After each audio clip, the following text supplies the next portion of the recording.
So another stock review. This is Kodak Professional TMax P3200. Now, I think there's only like two super high speed films in production. Ilford has one and Kodak has this. And it's a bit of a weird one. Okay, I'll explain how it works. It's not actually a 3200 film. It's actually rated at 1000 ISO if it's developed with Kodak developers, or it's rated at 800 ISO if it's developed without Kodak developers. So Kodak have nominally rounded this out to it's an 800 ISO film. So what you're fundamentally doing is you shoot it at 3200 and then you hand it in and it's pushed two stops. Yeah, it's pushed two stops in post because it's in processing because it's developed at 3200. So you must be aware of this. So if you actually shoot the film at 1600, you need to let the lab know that it's not been shot at 3200 by default because it's on the can. The box speed is 3200. So they'll develop it out of that. So if you've shot it at 800, they'll still develop it for 3200, which is a longer time. So it may not look what you want. So it's a little bit confusing, that film. I don't know how the Ilford one works, probably something similar. There's like a nominal rating, but so if you hand it in, and just say develop it as it is, they'll develop it for 3200, but the film's actually an 800 ISO speed. So to simplify that, just shoot it at 3200 and hand it in at 3200, because otherwise it gets really confusing. But if you do shoot it beneath 3200, let the lab know. Anyway, so yeah, so it's like a super high speed black and white film, for photographing coal miners and stuff like that. It's great for low light situations, black and white low light situations. It's got, as you'll see, it's got pretty chunky grain, but it's really handy to have this because there are certain situations where you just need speed. And even if you've got super fast 1.4 lens and 3200 ISO on the camera, you still, it's still like a 60th of a second, and you've really got to like stabilize the camera. So it's great that we've got two of them out there. I don't think there is anything else at that speed. Anyway, so what we do, we just look through some photos I took with it and show you it in sort of like some different scenarios. Okay, so here's the first one. Just a simple, it's a picture of my son. He's just at the table in the living room. Now this was lit by like two lights. That's all there is. There's a table lamps. There's nothing extra. There's no overhead light going on this. So you can see just from this is shot at 3200, developed at 3200. There's quite mega grain going in there, but people love grain. And this is shot 1.7 on a Zeiss 50mm.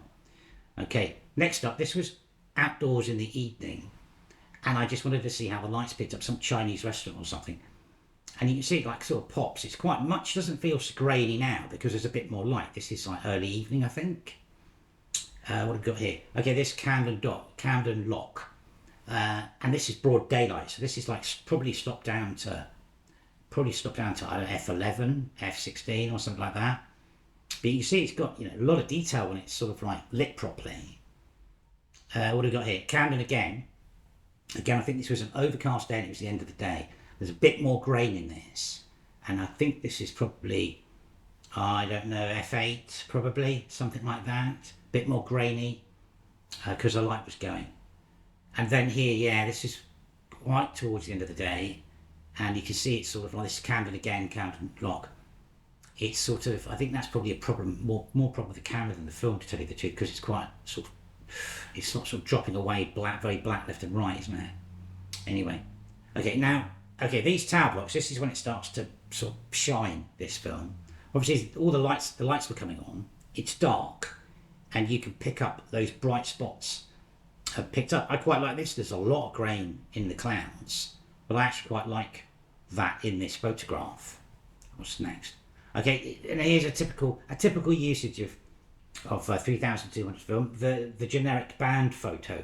Now there's literally barely any light going on here. There's a spotlight on the lead singer. The guitarist guy on the left hand side, there's a bit of light on that as well. But there's not much, and I think I've got the camera wedged up against a speaker to take this photograph. Yeah, there's not much light there, but it's got something. It's got something quite reasonable.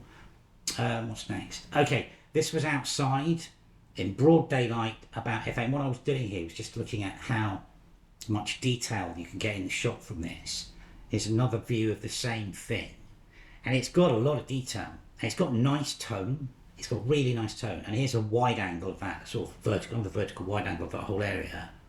But it's got really nice sort of, it looks great in daylight. I don't think it's really devised for that. It's designed for high speed, sort of like low light shooting. Anyway, there you go.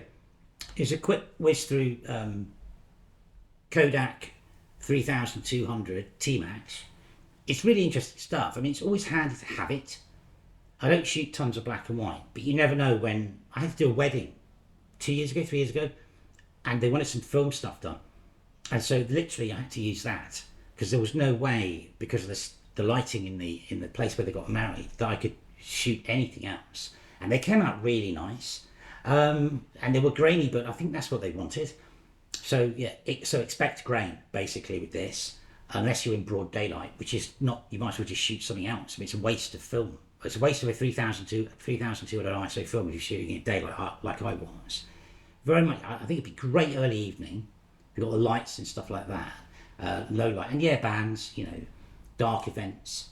But it's an interesting stock, and it's sort of like one of those ones. I think the thing with this though, be really careful when you go through airport security with this, because even though it's like 1000 ISO film, only 1000 ISO film, I think that the higher the sort of ISO the film, the X-ray stuff, sort of can mess it up. I mean, there's all sorts. That's a whole other video, isn't it? Really about getting your film through an airport. But no, I enjoy doing. I've still got 2 rolls of it in the fridge that I'll probably use at another date. I don't know when, but it's really handy to have it. It's a great fallback. I'm going to try the Ilford one. I have shot some of that, but that was like years ago, and I'll try and then dig these pictures back out and do a comparison. But anyway, I hope that's useful. Give that stuff a go. It's really good fun, but it's a whole different style of shooting, isn't it? It's like really fast lenses, low light, and make sure that you stood still and just expect a lot of grain in your picture properly if it's in the evening. Anyway, I hope that's been of some use. Thanks for watching.